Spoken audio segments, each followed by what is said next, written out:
You can also clap if you like. Oh. Yes, good. I feel like we're in a primary school class right Yeah, that's it. I clapped and everybody else claps. Okay. Welcome to episode 3 of the Cherry Picks podcast today. I am lucky to be joined by breaker extraordinaire, cosplay queen, pop culture icon. It's Heather. Icon. Oh my god. Now I feel special. Yeah, well, I mean, you gotta have a good intro. Yeah. You gotta have the people sticking around. How are you? I'm doing okay. My back hurts, but that's all part of the fun. That's it. The big building stuff stream. Yes, I thought it would be a great idea to build IKEA furniture on stream. Turns out I was wrong. It's not a good idea. It's not. Yeah. I like building IKEA furniture is one of those things that makes me angry to tears. Brooke won't let me do it anymore. She's like, it's just too much. I was hammering something in once, and I have told this story a few times. It wasn't meant to be hammered, obviously. Something happened, and there was just a screwdriver stuck in my hand. And I was like, well, this is me done. As you do. Just a casual day building IKEA furniture. Absolutely. And you just get so angry at it. And like you had to, I don't know how you contained yourself by not... you say contained myself. There was a solid, I'd say an hour on that stream where I was just trying to get the cardboard boxes open. Because the 5x5 Calyx unit has 4 massive boxes that were all leaned against my wall. And I was like, I won't need them all until the end. So I got one open, and that was a pain because I didn't have a knife. I just had small bad scissors. So I just ripped it open with brute force. And then very quickly realized I not only need the second box, but also the third box, to start it. It's not like Lego where you go box by box. It's you need to have 10 square kilometers of room just to lay out all your pieces. Yes, which is also what I realized is I had to move everything out of the room. I was like, I can just push it all to the side. It'll be fine. Yeah. No. Here we go. This is a great way to start a card podcast. Yeah, talking about. Everyone, I'm sure, has built something some way for their card storage purposes. Sure. You know what I mean? But it's a fun week coming up and a fun few weeks coming up. A quick recap of the news, which, as I always say, is relevant as of time of recording. It is currently the 21st of March. I forgot what the 3 meant. So this week, and this will probably be out by the time you watch this, Obsidian football, which is going to be amazing. Origins basketball, which people love every year. And then there's a few more products. Contenders football dropping on the 29th. Court Kings dropping on the 29th of March. But the exciting thing, and almost the thing that you would be most excited for, is Pokemon Scarlet and Violet, 31st of March. So keen. Oh my god. I swear I've been talking about this for months at this point.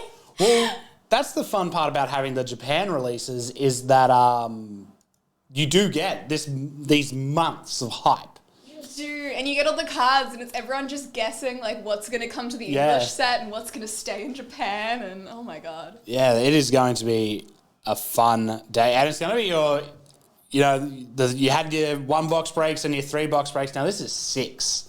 Oh my god. We'll be tag teaming the first show because I know what it's like to open a couple of cases of this by yourself, and it is miserable.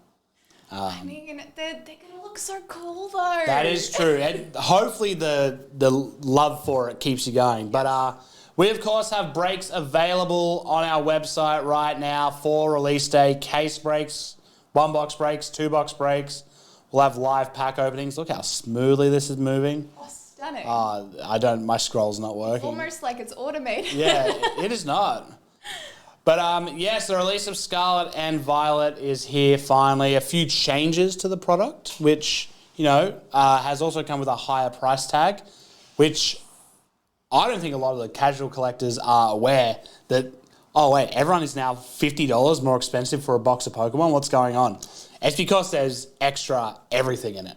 Yes. I feel like it's the sort of thing where if you look at it as just a price raise, it's really intimidating. And then you look at all the little things they're including. Yeah. It's like, oh, okay, that's fair. Yeah. Eventually you're like, oh no, wait, I now understand why it is more expensive. But on first glance, you're just like, oh, I don't want to pay an extra $50 for a booster box. No. Like, As you should. Inflation sucks. Yeah, that's it. But no, for what it's worth, they have mixed the inflation with giving more.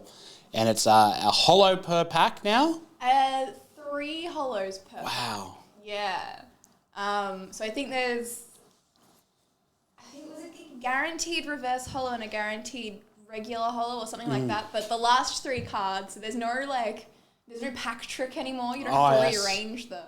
That's fun. But the last 3 cards should all be special in some sense. That's so good. Yeah, there should be only holo rares, no non-holo rares.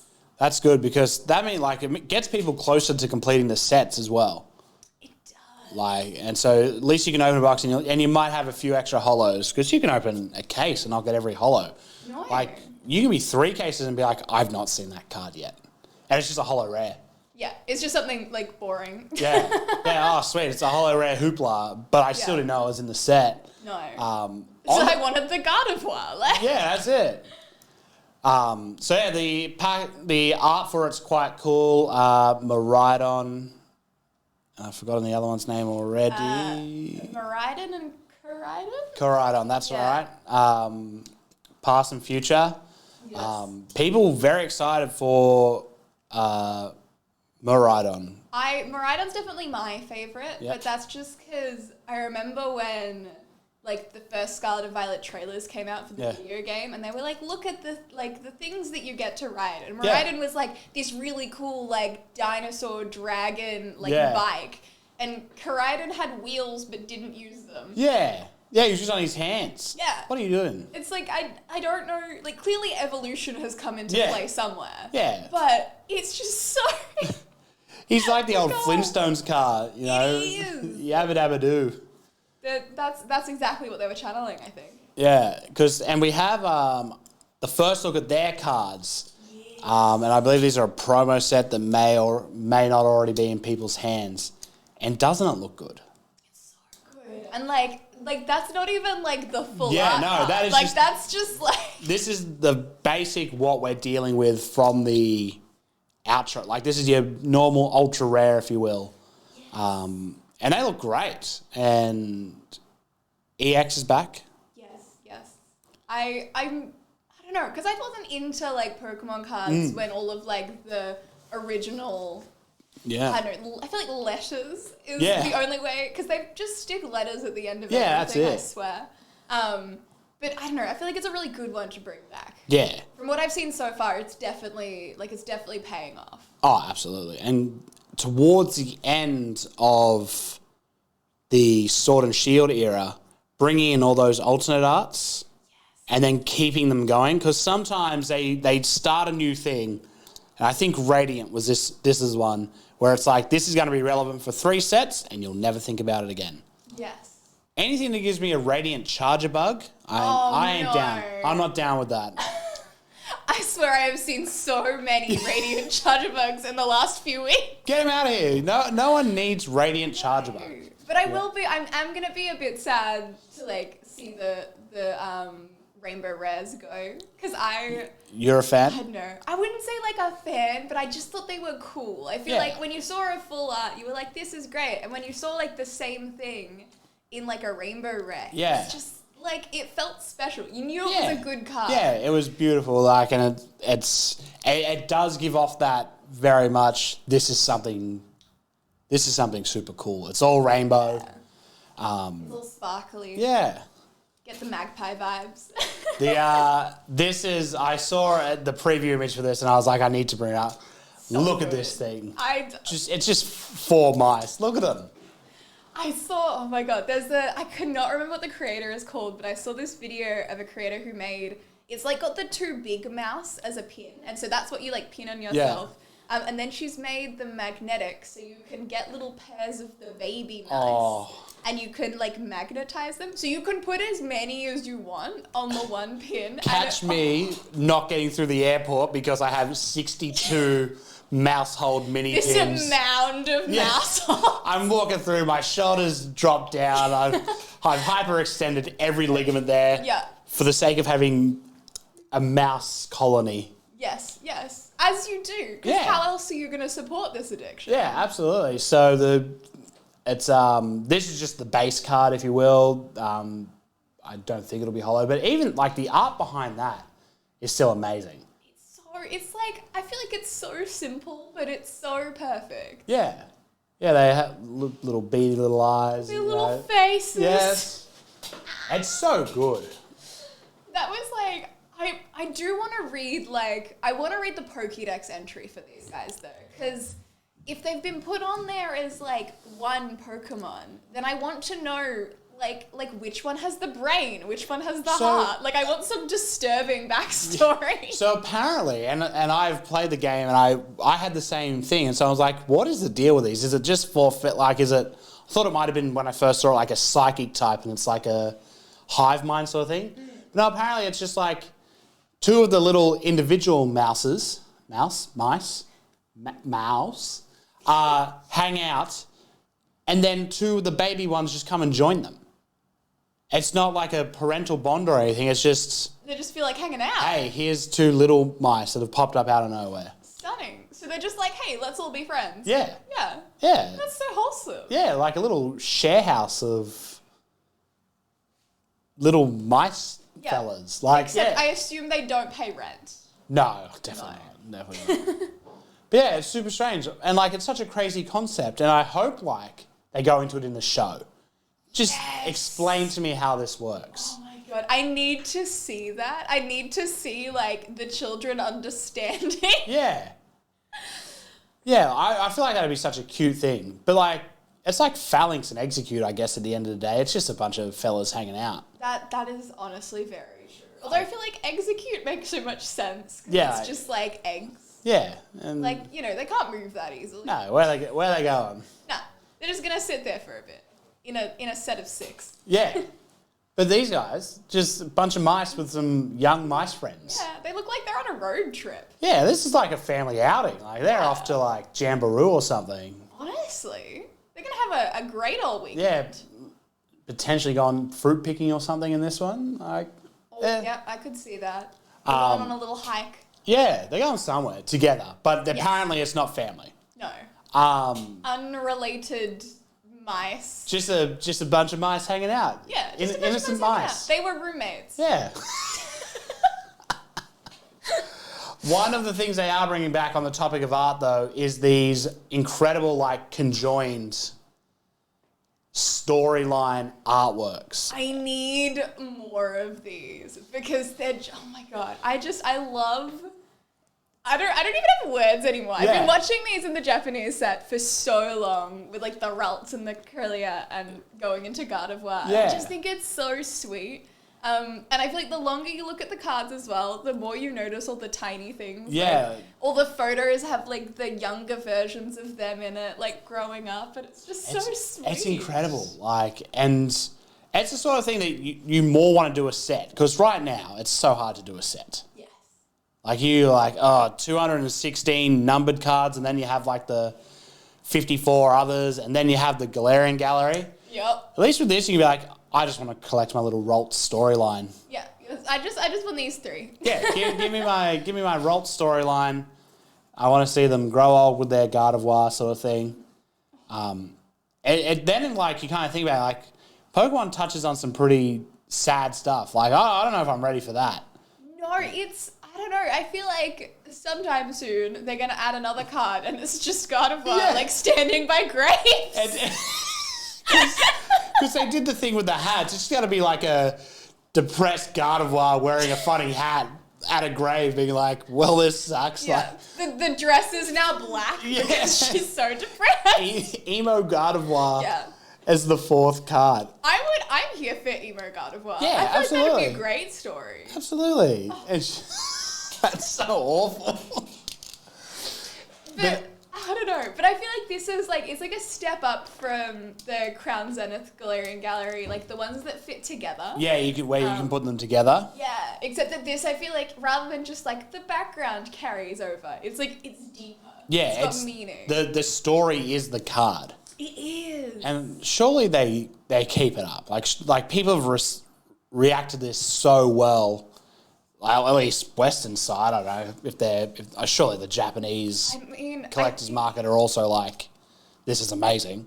Yeah, I wanted to buy these cards because I was like, it's not, I mean, at least I haven't been able to buy any of these very easily from Japan because like Scarlet X and Violet X sold out so quickly. Like everyone wanted to get their hands on them. You have to like enter lotteries and stuff to get in. Like I heard even people in Japan couldn't get their hands on them because everyone was just exporting them as quick as they could. Absolutely. And it looks like Ralts and Kalia are relatively easy to get your hands on, but Gardevoir is one of those cards that you like look at the price and you're like, do I need it? And with how cool it is, the answer is obviously yes. It is. The answer from my bank account is no. No. Yeah. I feel that. But yeah, like I feel like over the past couple of sets, they've put so much focus on art. Yes. Which I think is like the best thing they possibly can. Because it means even if it isn't a really like valuable or like playable whatever card, it's still, for those collectors that don't care so much, they're not there for like the value of anything, they just want cool cards. It just makes like every card really exciting to pull out of the packet. Like they finally made Simisear likable. He was zero. Simisear was the least popular Pokemon, and then they just chuck cute little Simisear on a card. I want a whole set made by that artist. Yeah, I would play the heck out of that. Is it the same artist as the person who we're about to go into it? And oh wait, no, it's not. Yes, there it is. Ooh. The little Slowpoke, silly little Slowpoke. I haven't seen that card yet. Oh my god, that is so cute. Yeah, just hanging out in a street somewhere, I would love for Slowpoke to be like working at that cafe. Yeah, that would be wonderful. And he's probably just given up. Like, nah, forget this. He's gone in for his coffee so he can function for the day. That's it. And he doesn't function much, but what little he does, he needs the fuel for. But yeah, so these are just like cards who maybe you'd get like a Slowbro or a Slowking GX or EX or whatever. But now they're putting guys like Slowpoke on their own card. Yes. We took some punches at Radiant Chargerbug earlier, but there's someone out there who loves Chargerbug. There is. Some bus driver somewhere's like, man, he liked me for real. Like. Well, I mean, that's kind of how I feel about, I love Magikarp, and Magikarp getting that really cool art in Triple Beat. It's just not what I ever expected Magikarp to get. I was like, oh yeah, maybe a full art of Magikarp, like, derping in a puddle. Yeah. Not like an amazing, full-on, crazy artwork. It's almost like the Giratina, but for Magikarp. It is a bit. It was crazy. But again, I believe this one is coming to English and beyond. Yay, I'm so excited. But it is that thing, it's like, will we see everything that Japan has gotten? Will some be promos? Will some be in the next version of Crown Zenith sort of thing? True. I think I've heard a lot of the, very loved and very sought after cards are coming to English. I feel like everything that everyone was like, I want this in particular to come is coming over. Oh, good. But I'm not sure about a lot of the other ones that sort of got forgotten. Oh, yes, the ones that we're not talking about right now, much. The ones that don't get pulled up on the internet. the ones that don't get the old shares in the Facebook groups that I see, like, oh wow, that's cool. We do have an image here of just some of the English cards. I believe this is dropped by Kotaku, so credits them. Oh my god. But it's just like the card quality looks good. They've kept that secret rare shiny gold one, which I think is cool. Yeah. Similar to Rainbow, like you see something that's gold and you're like, that's good. This is cool. Yeah, that's got to be good. I don't think I've seen that full out Koraidon, but I've seen so much of the Miraidon. Yeah. In the apartment building, and I feel like those two are gonna look so cute beside each other. They just look great. And so there's a little spider in the top corner there, which I thought was a pretty funny artwork. You can't actually see it on that card there, I don't think. It looks like early 2000s, when they'd wheel out the TV into a classroom and put on some old science program. Yeah, it looks like an animation that belongs in. Yeah, this is how spiders do their webs. And it's like a spider doing that. Yeah. But he's actually knocked a Scyther off. You can see Scyther's like hand and leg like on the bottom of the thing as if he's fallen off. Like, go away. Yeah, it's so funny. What are you most like? So obviously Ralts and the family there. What else are you excited to collect? Because you big collector. Yes. Well, honestly, I think any of the full arts are definitely up there.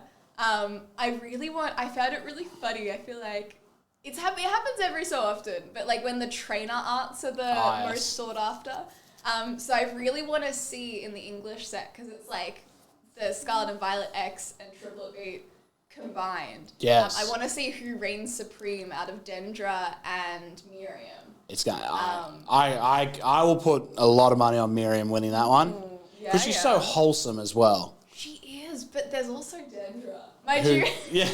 I went into Bulbapedia the other day. Oh yes. And I think I was looking at Miriam because I was just like, I want to know more. Yeah. I feel like she just kind of shows up and you don't know a whole lot about her. Here's the nurse that's not quite a nurse. Yeah, she's just kind of cute and has pink hair. Like, so I was reading the entry. I was like, I want to know, like, I don't know, like if she has a Pokemon or like whatever. And there was this line that said that her was basically, I think, an assumption whoever wrote it was making, that Miriam and Dendra were close platonic friends because Dendra keeps having injuries and making her way to the office on a regular occasion. And it was like injuries and whatnots. And I was like, I'm sorry, but this sounds so, and they were roommates. They were roommates. Like, so now I ship it. Yeah. So now I want them to be like equal in the new set. Yeah, that's it. I need to see that. I like, you actually bring up a good point. Like trainer storylines, like a battle or something. That'd be cool. Like if they started doing stuff like that. Because I feel like we see lots of like just like it's one trainer's card and they just whack other trainers on it. Yeah. So I feel like it would be cool to see, I guess, more like relationships between them. I feel like that'd be really interesting. Absolutely. Because it's just, I don't know. I feel like they're just making such big moves at the moment, Pokemon. Like, here is just this, it's not just cards anymore. Here's this cool art. Yes. Like, and there's so many different styles. There's something for everyone. And I feel like so much is changing. Like, there are so many little things that unless you're keeping up to date, like, fully, you won't know until you get the card in your hand. And I feel like that's so exciting. Like, I feel like everyone's heard about the borders changing, but not everyone knows that, like, the little symbol in the corner is going, and, like, I don't know, like, all those little things like that. I just think it's going to be really exciting. It is going to be very exciting, and I am very excited, because release day is going to be huge. Yes. I'm so excited. Yeah, Friday, 31st of March, it'll be a long stream of you opening Pokemon cards. Just me. There's no cards. Just you. Yeah, you can just talk about them. You know, you can be like, this is Miriam. She rules. This is the one card I wanted to see today. Here you go. We're done. Yeah. Bye. When you're not breaking though, this is the fun part of Cherry Picks podcast where we get to learn about the people behind the people behind the people sort of thing. But before we get into that, there was a request from a few people who wanted to. It kind of involves you, but the Gibbons updates. You obviously got Gibbons live last week, and that is the most publicized version of what we've seen. It's but I have a few notes here. Notes. Yep, just of different Gibbonings throughout the week. The biggest one was Dan's birthday was mid last week, and we got him a magic box, the Royal We of Cherry, and hid one in there. Obviously, the one around Bentley's neck. Stunning. When I was roped into that one again. I've been a pawn, and if I get Gibbons, it's going to be a very upsetting time. But little around his collar, and we saw Tim and Tay out, and so I was like, Bentley, go say hi, while he had the thing around his collar. God. I tell you what, it broke his little heart, it did, because Tim and Tay, they were like, oh, come here, Bentley. And they saw it, and so he's got no, he's just like, I have this plastic thing around my neck, I'm just going to go see him anyway. Yeah. And they see him, and they like pull away because they realize he's got a Gibbon. And he kind of Bentley's like, no. What's going on? Why please pat me. Everyone Everyone hates me. Why? But yeah, and then of course you got done live last week, which means that everyone's lost track at the moment. No one really knows where any of them are. We assume one's with you, you know. I mean, who knows? Who knows it's still with me? Yeah, who knows? Is someone going to stumble across one day? Yeah. But yeah, it's been a gibbony week. Yes, yeah, there's a lot going on, and everyone's on edge. Everyone's like, I don't want to find one. I don't want to be the recipient of a big gibboning. You know what I mean? Oh my God, because I remember watching the clip when it came on Instagram. I was like, oh yeah, that's what like people were talking about the other day. Yeah. Like now I understand like the full story. And I watched the podcast yesterday because I was doing a bunch of cleaning, so I was like, I'll stick it on in the background. Yeah. And found out, like, I realized that you were like, oh, the next one, like, it'll have to be on camera. Yeah. But of course, you're not going to gibbon yourself. No, definitely. Well, they could gibbon me, which is the scary part. Like, and there is so much because I'm very oblivious. But yeah, no, the gibbonings. We'll have an update every week. You know, as more happen, we'll have more going on throughout the week. But the podcast gibbon update. Yeah, that's it. Just little portion. But the real fun part is getting to know the people on the podcast. And if you had to describe your hobbies, tell us a few of them. What are we going with first? Yes. I mean, I feel like the easiest one is cosplay. Of course. That's, I guess, I don't know. That's what people on the internet, I feel like, know me. Or, there you go. See, I'm prepared. I'm ready for the promo. Prepared. Oh my God. Yeah, there's my Instagram. One second. I need to move the thing down. It's not as smooth as it was last time. There we go. Yeah. So I don't know. I've cosplayed for a long time now. I just sort of do it. I don't really, it's not like I make any money off it or anything. I love dressing up as random people, and I don't know, it's like becoming another person for a day. Yeah. Like if you feel shit about yourself and then you put on a cosplay, you're like, well, I'm not Heather anymore. I'm Junker Queen. And anyone that I don't know at this convention is going to be like, hey, Junker Queen. Yeah, not going to be that's like, hey, Heather. So that's like, I don't know, it's a really great feeling. It's, of course. Yeah. Stunning. And it's such like a popular thing. Yes. Like, and it really captures people as well. Like the way kids' eyes light up when they see a character they know. And so it's something that we do a lot of conventions as just us working sort of thing. And so it's something you get to watch. Like, you know, you dressed as Junker Queen walks past and some kid who's played Overwatch's eyes light up and they're like, oh my God, it's Junker Queen. Like, oh, that's probably like honestly my favorite part. Because I remember my first cosplay I ever did, I went so late in the afternoon. It was like Supernova 2017. And Mum didn't even think I was going because I hadn't finished the costume. I started off my cosplay journey great. There's a reason there's Master Procrastinator in my bio.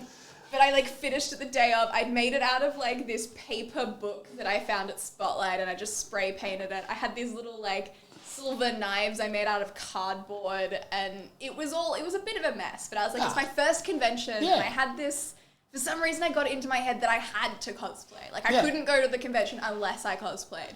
And I went along, not a single person recognized who I was. I'd picked like... It was from Ruby, but it was a character that doesn't have any voice lines. okay. And just like fights in like one episode in volume 3. And I was just like, oh, she has ballet shoes and I do ballet. I can wear ballet shoes to a convention. So I did that and I walked around and I bought some stuff. I was there for like a couple hours. I like bargained with my mum to drive me up to the showgrounds and I remember I had to like do all of the house chores for like a couple months because of it. Yep. But I had such a great time because even though I didn't have any friends, there was no one I knew at the entire convention. But everyone, like, I don't know, they were all having such a good time. Yeah. It was just all these like geeky people in the same place. And then I went to, I think it was Oz Comic Con later that year. And I'd ordered a Dragon Maid Toru cosplay to wear. And that was the first convention I got a taste of people asking you for photos. Yes. And so I dragged 2 of my regular friends along. Oh, no. And we were walking around. So they're walking around in their normal people clothes. I'm walking around with, like, horns and, like, this long, like, Sailor Moon style wig and, like, a tail. Yeah. And yeah, it was like, I remember the first people that ever asked me for a photo, because this, like, older sister and younger sister, the younger sister was, like, so nervous. She didn't want to ask for a photo. So her older sister, like, asked for her. And I was just like, wait, you want a photo with me? Yeah. What? And yeah, because they were obsessed with the show. Yeah. And then one of my friends kept counting. Every time someone asked for a photo, they would, like, count it on, I don't know, I think it was their fingers, in their brain. And they'd be like, I think we got to one point, and they were like, that was 22. Oh, wow. And I was like, 22?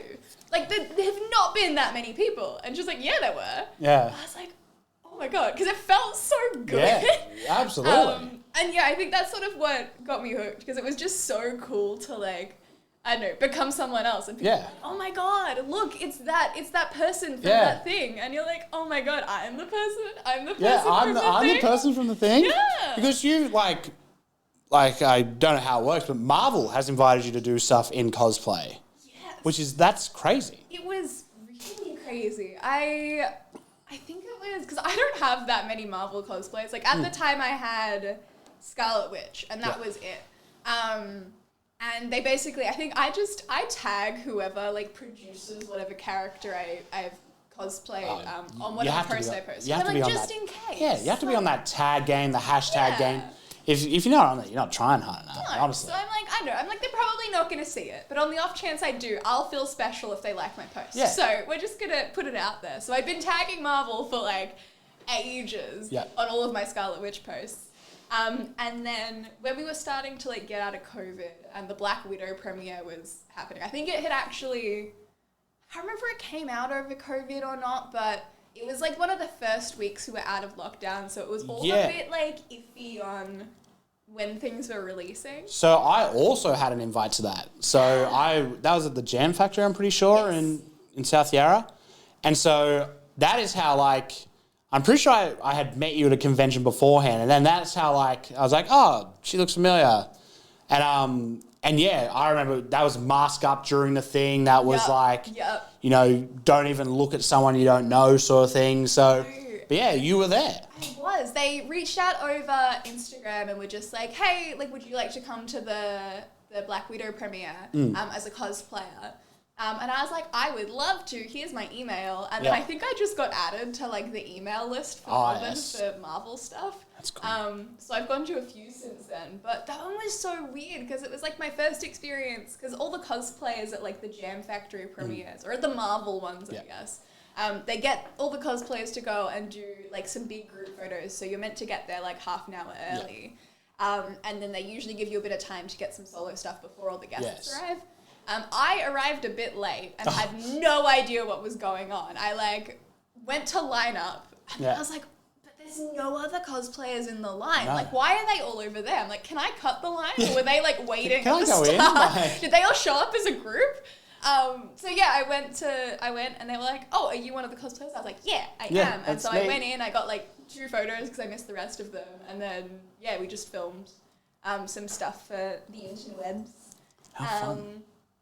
And yeah, it was really good fun, but it was strange because it was in that point where, like, you were meant to wear masks in public, but you could take them off for photos. Yes, it was like if you were eating or drinking or, you know, this, or so many ifs and buts. Yes, and it was also weird because I feel like for all the regular attendees, all the employees were like, oh, okay, well, keep them on at all times when you eat, like, take them off. But for the cosplayers, it was like, they were like, oh no, you can take them off because you're taking a photo right now.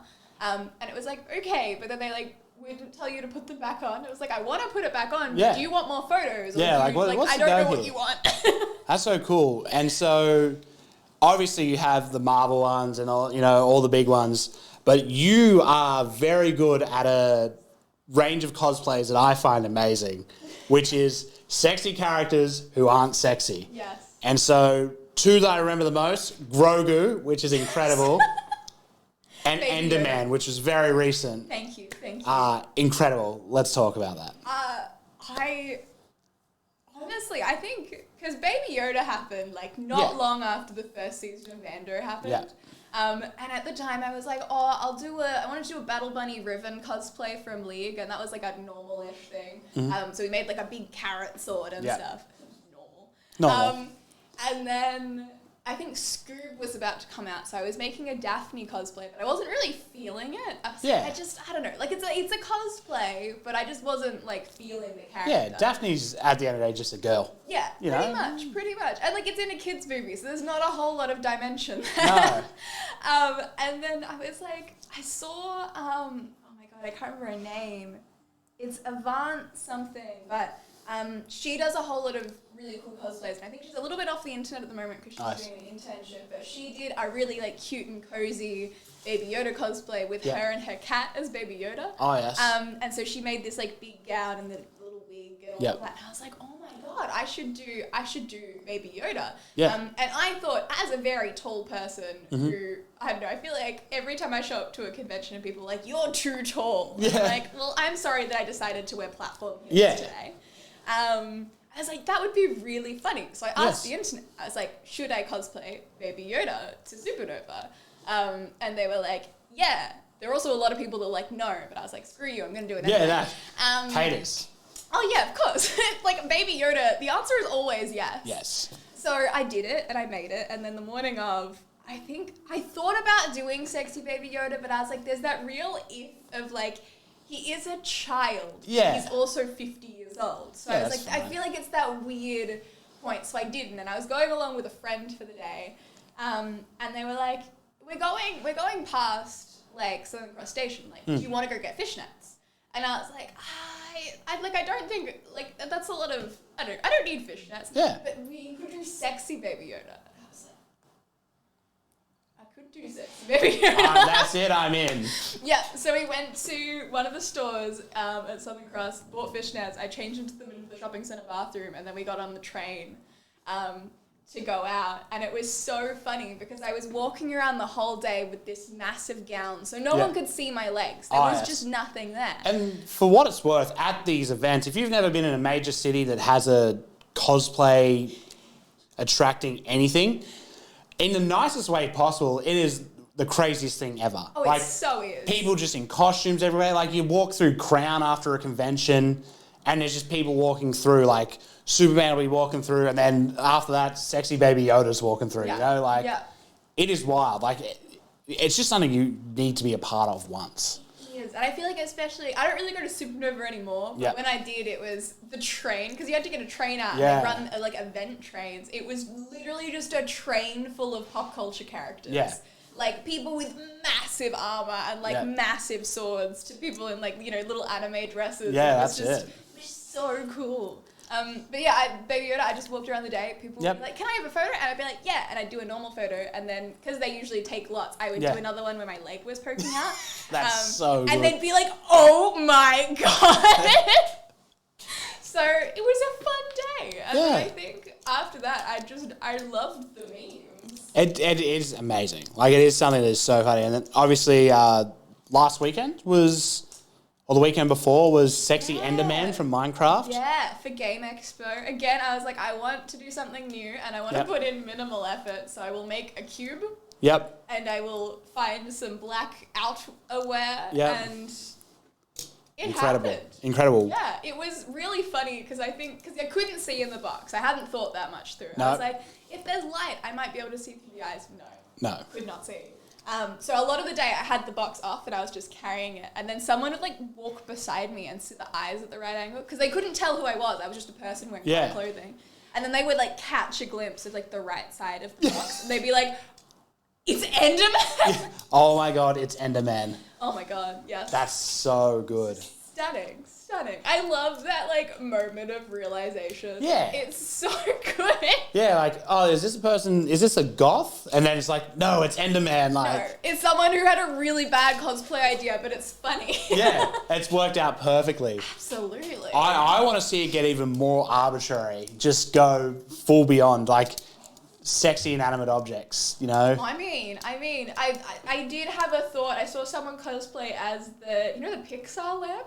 Yeah. Yeah, I saw that. I was very tempted to do that, but like with fishnets. I feel like the secret to any sexy cosplay is just wear fishnets. Oh, absolutely. That's all you need. Absolutely. That's so good. But you also, and now this is something I wanted to bring up, cake decorating. You are very good at that. Thank you. I saw your picture of the cake you made, and like that day, I was decorating my dog's cakes. Yes. And I'm there struggling, like my L that I did looked so phallic, it was ridiculous. I'm just like, how do people get good at that? Honestly, I don't know. I feel like every time I make a cake, someone's like, you're really good at that, you should sell them. But I don't think I could. I think if there was ever pressure to make it for money, I would fail so miserably. Yeah. But it was one of my sort of like first hobbies that I got into, I feel like. Was that and jewelry making. My mum taught me when I was quite young. And I feel like jewelry making sort of fell off a bit. I have a huge collection of like jewelry making stuff, but they only really come out for cosplays. Oh, yes. But baking, it was that like sweet spot because mum didn't buy a lot of like sugary foods. Oh, yes. But she liked to encourage me making my own food. Yeah. So I could have an apple as a snack, or I could go bake like a massive batch of chocolate cake. And so that kind of kept happening. And then I started watching YouTube videos on people decorating cakes. Oh, yes. And they do those like really big, like over the top ones. So I went through a phase where I did really big over the top cakes. I made like a nacho cake once. That's amazing. It wasn't. I'm sure it was. I'm sure it turned out fine. Mum was not happy about how many resources went into that cake. But yeah, so I kept doing that, and then I started doing it for like friends' birthdays. Yeah. So yeah, I just kind of, I don't know. There's that little thing in your brain that's like, hey, it's not a competition, but it is. You have to be really good. Yeah. Yeah, that's it. Like even when there's no one else making anything. That's it. Like I fully get that. Like even I was in my head like, this has got to be the best dog's birthday party ever. Yes. And if it's not, I have failed. Yeah. And it turned out really fun, so it was good. But I fully understand that. Yes. It's that, I don't know, it sort of feels like that when I'm making cosplay sometimes. That Yeah. it's not like, because like when I get to a convention, I am in awe of every cosplayer there. Like if there's someone cosplaying the same thing as me, I get so excited. Yeah. I'm like, this is the coolest thing ever. But when I'm at home making the cosplay, I think I procrastinate so badly because when I try and do it ahead of time, I'm like, oh, but like, it's not going to be good enough. I'm not going to do it good enough. It needs to be better. Yeah. And so I like overthink it too much. And then I guess the week before the convention, and I'm like, oh, well, I need a cosplay in a week. What am I going to do? And I just have to work so fast that I don't get time to like think about that and doubt myself. Queen of the con crunch. Yes, I am a con crunch expert. Yes. Would not recommend. If you're going to get into cosplay, don't con crunch. Do not con Be crunch. prepared, please. That's so good. What's on the horizon for Heather's cosplays? Ooh, that is a good question. I mean, there's something that you might see on a cherry stream in the future. Oh, on yes. the 31st. Yes. That's a little thing. Yeah, tune in for that. Yeah. Make sure you do. Other than that, I have a really long list of half-finished cosplays. There are so many half-finished cosplays sitting in my like costume closet at the moment, so I should probably do one of those, but I think the one I've been wanting to do for years and haven't started yet is I really want to do, like a sexy Magikarp, but there's this like artistically sexy Magikarp that I found that an artist drew years ago. Yeah. And it's been sitting in the back of my mind for the longest time. And I reckon, I don't know, I feel like I have to do that sometimes. Yeah. How would you go about a Magikarp? Would you go the like, paper mache around the body, or would you go full body paint, commit style, you become the Magikarp? This one was like, it was like you become the Magikarp, but like the head was like a Magikarp as like a helmet. Oh, yes. And then it had all of this, it was all like orange and white and gold like armor. Oh. And so it was all like gold scaly armor. And it was like that sort of thing. I was like, I could do, and I probably would do this as well. If I'd gone to the effort to make like a Magikarp headpiece, I would probably also do one where I just wear orange and fishnets and make a meme out of it. Exactly. But I was like, I just love the idea of like, I don't know, like Pokemon as people. Because I see so many people do like the evolution. Yeah, they have a name for it. I think it's like Genjika or something. It's something like that. The evolutions is a big one. So good. Again, I see so many at the moment. Yeah, one of my favorite things about working the conventions is the cosplays, because it's so like, it's just everywhere. Like, oh, there's someone dressed as Hellboy, and oh wow, there's somebody dressed as if a Pikachu was human, and it's like, and they're talking to each other, and yeah, they're best friends. Yeah, they're walking through the convention together, you know. That's my favorite thing, because I feel like I've made a lot of friends in the cosplay community over the years, and my favorite thing is when you see a friend that you're really good friends with, but the two characters you're cosplaying are like polar opposites. Yeah. And someone comes over and they're like, "Oh, can I get a photo with the two of you?"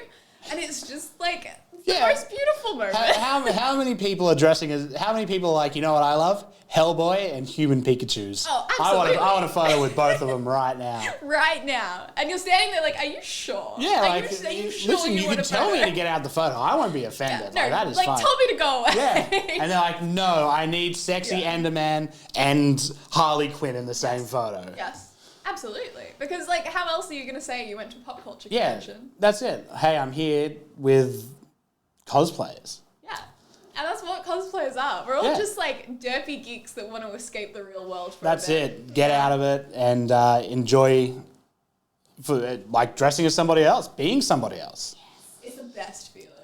Would recommend. I'm going to jump on board. I'm going to revisit the old Rorschach cosplay. Do it. No, I promise I never would, but I nearly blinded myself. Oh, look, that's valid. Yeah. I remember making, I don't know, when I stream, like, I don't have a consistent thing that I stream. I'm just like, I'll stream whatever I'm doing. So last night, that was building IKEA furniture. Yes. About a year ago, I was like, let's finish some cosplay stuff on the stream. You know, that's a harmless thing to do. Yeah. Not a harmless thing to do. I got like 3rd-degree burns on my hand from hot glue. It's a dangerous thing. And it was like, I don't know, it was that moment where I feel like usually if something bad goes wrong on stream, you're like, ha ha ha, meme, let me fix that real quick and get back to it. And I was just there like, this pain is getting worse and worse. I need to stop. Goodbye. Bye. The amount of times that I've been halfway through a box and just nick myself with a knife and have to be like, sorry guys, I'll be back. Yeah. Dump the old Unless you want blood all over your car. Yeah, that's it. Sorry guys, if I knock out the camera, it's because I'm bleeding to death. I'm sorry. I mean, last night I knocked out my internet. Brilliant. I was shoving the shelf too hard and it knocked the cable, which pulled the cable out of my modem. Oh no. And I didn't know, because like my computer was still running. OBS still looked trained. Yeah, your camera's still going. Like. And then I like checked Twitch. I was like, that's not good. How long have I been off for? This is... Well, thank you so much for coming on the podcast. Thank you for having me. You're about to start streaming in 7 minutes, just full content creator lifestyle. Yes. Just lots of talking. Yeah, so Heather is with us Tuesdays and Fridays at 2 p.m. Entertainment, Pokemon, gaming, One Piece, anything is your wheelhouse now. Yes. You stream at Tether, TEATHERR on Twitch. Instagram is right there on the screen. And yeah, tune in whenever. Pokemon release, Scarlet Violet, March 31st. That's the important one. That's the big one. That's the one to make sure to tune in for. Yeah. Depending on when this is released, it could be in 3 days ago. It could be tomorrow. It could be a week away. It'd be very awkward if it was 3 days ago. Yeah, I know. I hope you enjoyed. Yeah, hope it was good. Wow, can you believe what happened? Oh my God, it was crazy. Next week, we will be back with another edition, or maybe tomorrow we'll be back with another edition. I don't know when this is coming out. So thank you so much. Thank you, Heather. Thank you. And we will catch you real soon. Keep it tight.